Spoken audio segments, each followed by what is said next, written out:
Le terroriste est lui aussi une victime. Il est une victime de ses illusions, de l'illusion d'un paradis qui serait la récompense de son crime. Je vais vous expliquer pourquoi il se trompe.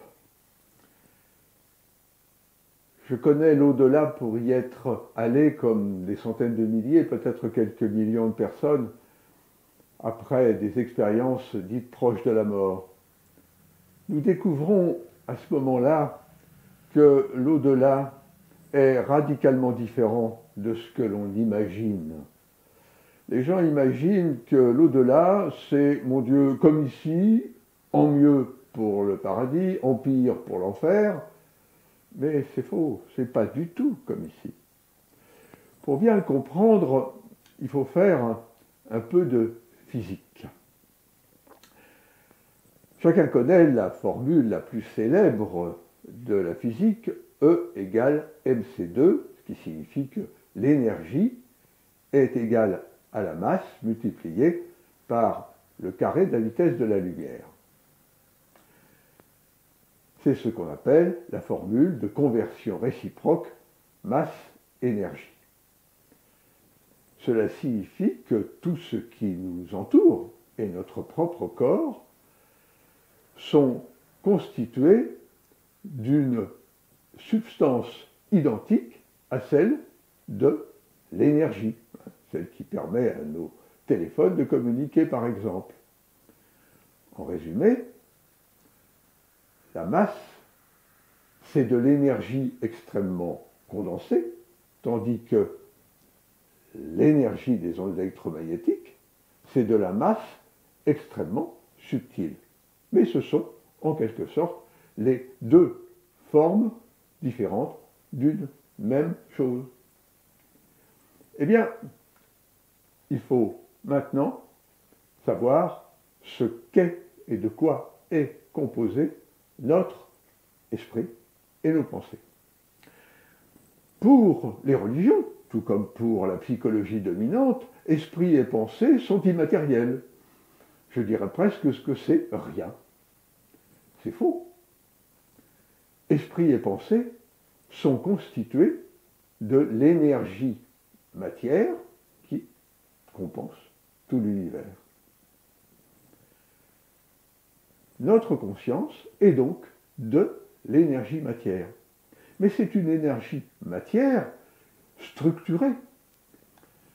L'antique sagesse indienne, la Sanatana Dharma, qui signifie la loi éternelle, enseigne que notre esprit est en quelque sorte un corps. Ce que l'on peut appeler notre corps d'énergie est composé donc non seulement des koshas, mais aussi des chakras, qui sont des vortex de communication, des nadis, qui sont un réseau, comme un réseau de veines ou d'artères. Eh bien, ce corps a une signature, que l'on pourrait dire, vibratoire. Chacun sait qu'une onde a une fréquence. Une fréquence, c'est le nombre d'ondulations en une seconde. Et plus intense est la fréquence, plus l'onde est puissante. Nous devons revenir là encore à la physique, avec la formule, ce qu'on appelle la relation Planck-Einstein, qui s'écrit E, énergie, égale constante de Planck multipliée par la fréquence. Il faut donc concevoir que plus notre fréquence vibratoire est élevée, et plus forte est notre énergie, donc notre puissance, qu'il faut imaginer, comme en intelligence artificielle, comme une capacité de calcul.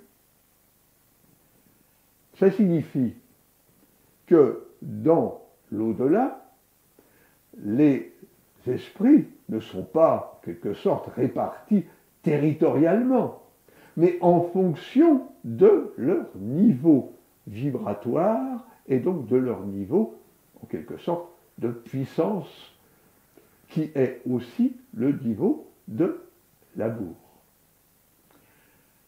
Nous allons voir le témoignage d'une personne qui a vécu une expérience proche de la mort après une tentative de suicide, donc elle se retrouve hors de son corps, et elle se retrouve à un moment donné face à sa mère décédée, qui, elle, se trouvait sur un très haut niveau. Et elle souhaite évidemment rester avec sa mère, mais celle-ci lui dit que ce n'est pas possible et qu'elle doit retourner sur Terre. Elle se met en colère et vous allez voir ce qui arrive. Et c'est elle, l'amour maternel qu'elle a. On ne peut pas me faire croire le contraire. C'est reconnaissable. Et en fait, encore plus que ça, elle est plus que elle. Elle est guérie de sa maladie. Elle a une aura, mais magnifique. Je dis, mais maman, mais qu'est-ce que t'es belle. Approche, approche, approche-toi. Et on va créer quelque chose à nous deux. Et elle me fait un stop. Là, je suis dépitée, là. Au moment fatidique, elle s'évanouit, en fait, dans la brillance. Et là, je m'effondre. Là, je dis, j'étais si proche du but, c'est pas possible qu'on me fasse ça, quoi.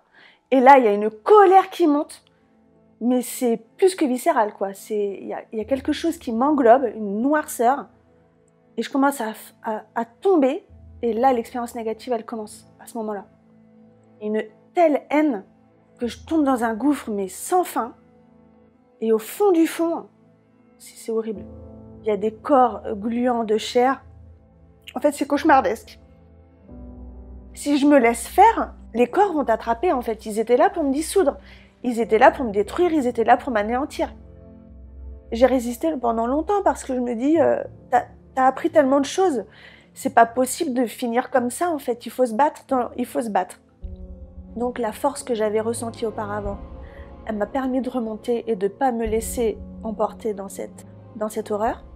Et je suis revenue avec beaucoup de mal. C'est le combat de ma vie, en fait. Nous avons vu que le simple fait qu'elle se soit mise en colère a modifié évidemment la fréquence vibratoire de son esprit, a modifié ainsi sa localisation et s'est trouvée précipitée à un niveau correspondant à ses niveaux vibratoires, c'est-à-dire en enfer, avec des gens haineux qui, évidemment, n'ont qu'une idée, c'est de l'agresser. Eh bien, nous voilà maintenant au point où se trouve en quelque sorte le terroriste ou l'assassin, quel qu'il soit. Il a cru trouver le paradis. Il a imaginé que le mal pouvait produire du bien, ce qui est absurde. Et il découvre que, contrairement à ce qu'il avait imaginé, ce n'est pas le paradis qui l'attend. Ce sont des gens aussi haineux que lui, et peut-être encore plus agressifs, avec lesquels il va se trouver pour longtemps, longtemps, très longtemps.